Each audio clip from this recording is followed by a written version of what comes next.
في حي الأزبكية في شارع عريض فيه محلات وكافيهات ومباني كبيرة. كان الساعة 7 بالليل لما وقع سليمان باشا نصار على الرصيف. رصاصة واحدة من فوق، محدش سمعها. الناس اللي حواليه افتكروه انه اتكعبل لحد ما شافوا الدم. كان الليل ده مختلف عن غيره. دار الأوبرا الخديوية كانت مليانة. الناس جت من كل حتة في القاهرة تسمع أم كلثوم. فريد مكرم كان قاعد في الصف الثالث منغمس في الصوت. الدنيا كلها كانت وقفت لما ايد لمست كتفه. فتح عينيه لقى خادم الدار واقف جنبه معتذر. معذرة يا أفندي، في حد مستنيك بره، قال عايزك ضروري. بص فريد مكرم في المسرح في الصوت اللي لسه بيملى الأوضة، قام من غير ما يتكلم. في الخارج كان اليوزباشي رفعت واقف بطربوشه في ايده ووشه فيه اعتذار حقيقي. آسف يا فريد بيه، عارف ان الوقت مش مناسب. بص ليه فريد مكرم. سليمان باشا نصار المحامي الكبير اتقتل النهارده في الأزبكية، رصاصة واحدة من سطح عمارة. سكت فريد مكرم. من جوه الدار كان الصوت لسه بيتسرب للخارج. في شهود؟ الشارع كان مليان ومحدش شاف حاجة، يعني القاتل محترف. بص فريد مكرم للسما لثانية، بعدين التفت لرفعت. روح السطح اللي جت منه الرصاصة وما تلمسش حاجة، وجيب لي سليم. في الصبح جه رفعت بمعلومات. السطح اللي فوق العمارة لقى فيه علبة سجار فاضية وأثر جزمة شخص واحد في التراب. قال فريد مكرم واحد، يعني القاتل كان لوحده. ومكانه على السطح كان مختار بدقة، زاوية رؤية مثالية على الشارع. يعني مش أول مرة يعمل كده، وعارف إن الباشا هيعدي من هنا. أو راقبه فترة. قال سليم يعني مش جريمة عشوائية، لا، متخططة بعناية. راح فريد مكرم وسليم على مكتب سليمان باشا نصار في وسط البلد. مكتب كبير وأنيق، حيطانه فيها رفوف كتب قانونية من الأرض للسقف. قابل فريد مكرم سكرتير الباشا نجيب أفندي، راجل في الخمسين وشه فيه حزن حقيقي. الباشا كان بيشتغل في قضية مهمة الفترة دي. فكر نجيب أفندي، الباشا دايما في قضايا كبيرة، بس الشهر اللي فات كان فيه حاجة مختلفة، مش قضية في المحكمة. يعني إيه؟ كان بيجمع معلومات بنفسه، وكان بيقابل ناس من بره المكتب، وكان بيرفض يحكي لي عن الموضوع. في حاجة في ملفاته. مشي نجيب أفندي للمكتب الكبير وفتح الدرج التحتاني. بص فيه كتير. الدرج ده كان دايما فيه ملف كبير لونه أزرق، دلوقتي فاضي. إمتى آخر مرة شفته؟ امبارح الصبح. بص فريد مكرم في الدرج الفاضي من غير ما يتكلم، بعدين قال الباشا كان متخصص في إيه بالظبط؟ قضايا تزوير وعملات. مشي فريد مكرم وسليم في شارع التوفيقية راجعين من مكتب المحامي. فجأة لقوا زحمة كبيرة قدامهم، ناس واقفة وبتتفرج وبتصرخ. دخل فريد مكرم في الزحمة، لقى راجل مرمي على الأرض، هدومه فيها دم. قال لسليم طعنة في البطن، لسه حي بصعوبة. سأل فريد مكرم الناس مين ده؟ قال واحد، ده حلمي أفندي، صحفي في جريدة المصري. بص سليم لفريد مكرم، تعرفه؟ لا، بس روح معاه المستشفى. راح فريد مكرم على مكتب جريدة المصري، سأل عن حلمي أفندي سعد. قال رئيس التحرير بتردد حلمي كان بيعمل تحقيق كبير عن تهريب عملات نادرة من مصر للخارج. توقف فريد مكرم، وصل لحاجة. كان بيقول إنه وصل لمعلومات كبيرة جدا وإنه عنده وثائق. خرج فريد مكرم من الجريدة ووقف في الشارع. محامي متخصص في العملات وصحفي بيحقق في تهريب عملات، والاتنين اتقتلوا في يومين.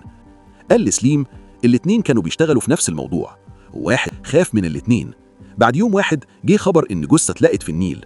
راجل بسيط اسمه رجب، عم رجب، بياع جرايد عنده كشك صغير في شارع الأزبكية، نفس الشارع اللي اتقتل فيه سليمان باشا نصار.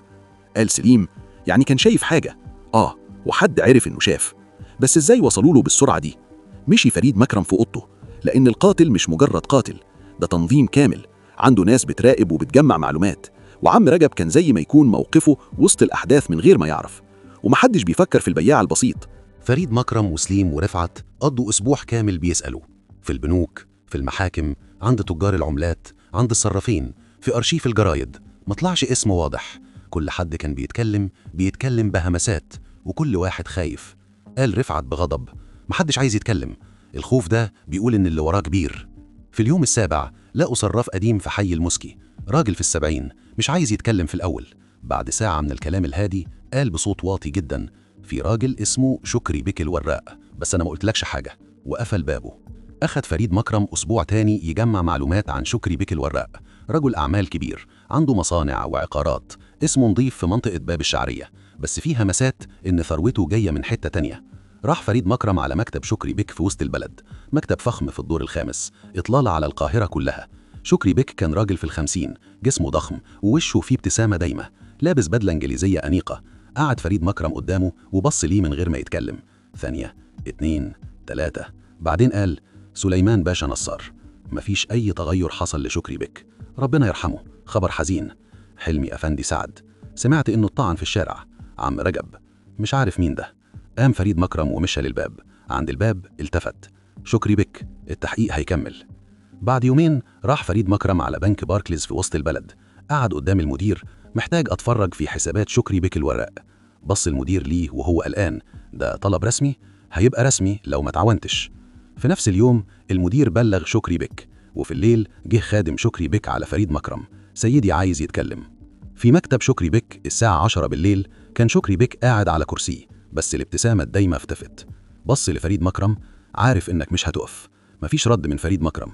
الناس اللي بتتكلم عنهم أنا عارفهم، بس أنا مش العقل اللي بيفكر، أنا بس. وقف. في حد تاني يا شكري بك. بص ليه شكري بك وهو خايف حقيقي. لو قلت لك أنا مش هعيش لبكرة، ولو ما قلتليش هتدخل السجن. ضحك شكري بك ضحكة فيها مرارة. السجن أحسن من البديل التاني. وقف فجأة. مشى لدرج مكتبه. جري عليه فريد بس كان متأخر. شكري بك أخرج مسدس صغير وأطلقه على نفسه. في المستشفى قال الدكتور إن شكري بك مات على الفور. وقف فريد مكرم في الشارع قدام المستشفى وسليم ورفعت جنبه.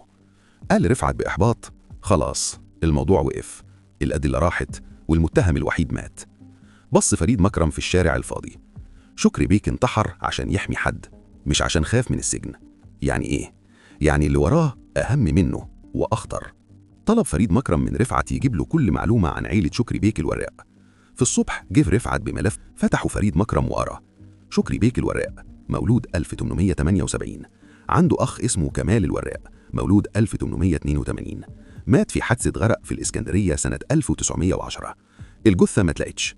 فضل فريد مكرم بيبص في الجملة دي كتير. سليم قال له: إيه؟ الجثة ما اتلقتش؟ وده معناه إيه؟ معناه إن الموت ده ما اتأكدش. قضى فريد مكرم 10 أيام بيدور على معلومات عن كمال الوراق. ده كان الجزء الأصعب. الرجل اختفى من 20 سنة ومحدش بيتكلم عنه. بس فريد مكرم مش بيوقف. سأل في سجلات الجامعة، في سجلات السفر، في أرشيف الجرايد القديمة. عرف إن كمال الوراق سافر أوروبا وتعلم الطب، وإنه كان من أوائل دفعته. وعرف إنه رجع مصر سنة 1908، وبعدين في 1910 مات. بس في سجل واحد صغير في جامعة القاهرة لقى اسم كمال الوراق مذكور كأستاذ زائر في سنة 1912 بعد موته بسنتين. وبجانب الاسم كان فيه ملاحظة صغيرة: انسحب واعتذر في اللحظة الأخيرة. بص فريد مكرم في الورقة دي كتير. قال لسليم: حد بيتعلم طب وبيختفي وبيظهر تاني تحت اسم تاني. هيظهر فين؟ في مجاله الطب. بس في مدينة كبيرة وفي حي مش بعيد عن أخوه ومش قريب. قضوا أسبوع تاني بيتفحصوا سجلات الأطباء في القاهرة، دكاترة كتير، أسماء كتير، لحد ما سليم لاحظ حاجة. فريد، الدكتور نبيل مسعود في العباسية سجله بيقول إنه تخرج من باريس سنة 1911، بس في سجلات جامعة باريس مفيش اسم نبيل مسعود في الفترة دي. بص ليه فريد مكرم: إزاي عرفت تدور في سجلات باريس؟ لأنك قلت لي كمال الوراق درس أوروبا، فدورت على كل دكتور سجله الأوروبي مش واضح. عيادة الدكتور نبيل مسعود في حي العباسية كانت أنيقة وهادية. راجل في 50، شعره أبيض أنيق ووشه فيه ابتسامة حكيمة، محترم ومعروف في حيه. دخل فريد مكرم وسليم ورفعت وحذاكر. الدكتور نبيل كان بيكشف على مريض. لما شاف فريد مكرم ما تغيرش في وشه حاجة. قال لمريضه بهدوء: لو سمحت يا أستاذ، هنكمل بكرة. خرج المريض وقفل الدكتور نبيل الباب بنفسه. التفت لفريد مكرم: اتفضل. قعد فريد مكرم قدامه من غير ما يتكلم. الدكتور نبيل ما اتحركش. بعدين قال فريد مكرم: كمال الوراق، مش عارف الاسم ده. أخوك شكري بيك مات. أخويا مات؟ زي ما انت مت في الإسكندرية سنة 1910. سكت الدكتور نبيل. الجثة ما اتلقتش، وكمال الوراق الشاطر اللي درس الطب في باريس اختفى. وبعد سنين ظهر دكتور محترم اسمه نبيل مسعود، بس سجله في باريس مش موجود. ده كلام من غير دليل. دليل أول: صورة قديمة لكمال الوراق وهو شاب، فيها شامة صغيرة تحت ودنه الشمال. لمس الدكتور نبيل تحت ودنه الشمال من غير ما يحس. لاحظ فريد مكرم.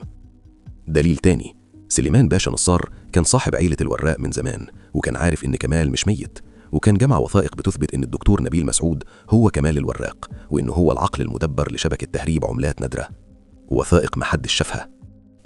لأنك أخدتها بعد ما أمرت بقتل سليمان باشا. وقف دكتور نبيل من مكتبه ومشي للشباك وبص في الشارع. ظهره لفريد مكرم: انت شاطر يا مكرم افندي، بس الشطارة مش كفاية. التفت الدكتور نبيل ببطء. ابتسامته الحكيمة رجعت. عندك ايه بالظبط؟ شامة؟ سجل ناقص؟ ده مش هيكفي في المحكمة. عندي كمان حساب بنكي باسم كمال الوراق في بنك في جنيف بيستقبل تحويلات من تجار أوروبيين بيشتروا عملات نادرة مصرية. هنا اتصدم الدكتور نبيل. وعندي شاهد. الشهود بيموتوا. الشاهد ده مفيش حد عارفه غيري. سكت كتير. مين؟ خادم شكري بيك. مش الخادم اللي جالي، خادم تاني كان بيسمع كل حاجة من ورا الباب، وجي عليا من نفسه لما سمع إن شكري بيك مات. بص الدكتور نبيل في فريد مكرم نظرة طويلة وهو بيحاول يقرأ وشه، بعدين بص في رفعته في العساكر وراه. أدرك إن الهروب مش هينفع. قال بصوت هادي جدا في إرهاق 20 سنة: كنت فاكر إن مفيش حد هيكتشف السر. قام رفعت ومد إيده: الدكتور نبيل مسعود أو كمال الوراق، أنت موقوف. مد الدكتور نبيل إيديه، وللمرة الأولى في 20 سنة اختفت الابتسامة الحكيمة من وشه. في الشارع بعد ما مسكوا الدكتور نبيل وقف فريد مكرم ولف طربوشه في إيده. قال رفعت: الخادم التاني ده فين هو؟ ما ردش فريد مكرم. رفعت بيه: الخادم التاني؟ مفيش خادم تاني. بص ليه رفعت مذهول. يعني كنت بجرب. الناس اللي عندهم أسرار دايما خايفين من شاهد مش شايفينه. مشوا في شوارع القاهرة.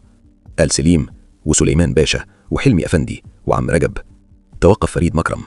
3 ما كانوش المفروض يموتوا. 1 كان بيدافع عن الحق، 1 كان بيكتب الحقيقة، 1 كان بياع جرايد في الشارع وشاف حاجة ما كانش المفروض يشوفها ومشي. أنا عمر رشيد. لو عجبتك الحلقة اعمل لايك وتابعنا علشان تشوف أي قصة جديدة.